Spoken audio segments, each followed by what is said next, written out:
So for those of you who have been convinced that once you come to Christ and you're delivered that you can stay the same, I want to show you something. Let's go to John chapter 11 verse 44.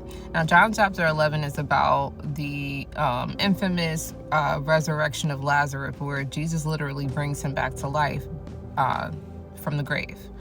And I want us to focus primarily on verse 44. And he that was dead came forth, bound hand and foot with grave clothes, and his face was bound with a napkin. And Jesus said unto them, loose him and let him go. So what I need you to understand is that when you come to Christ and when you are delivered by Christ, he demands that you take off the grave clothes. So for those of you who think you can dress the same way that you dressed when you were in the world, that you can act the same way that you acted when you were in the world, that's not how it works. You have to lose the grave clothes.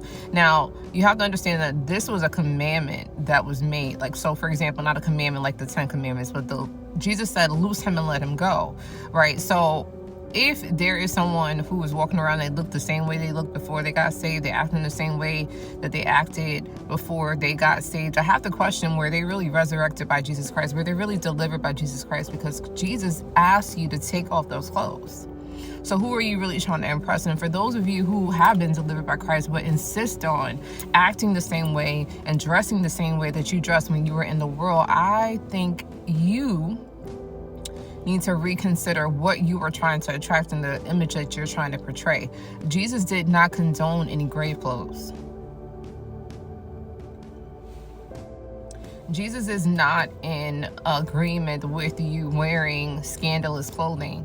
Jesus is not in agreement with you dressing the way that you dress when you were trying to attract a certain type of person when you were in the world. He's not in agreement with that. If he was in agreement with it, he would have just left Lazarus in his grave clothes. But we think about it, right? If we really think about it, if Lazarus would have walked around in his grave clothes, yes, we would have been reminded of the miracle that happened, but we also would have said, this stinks.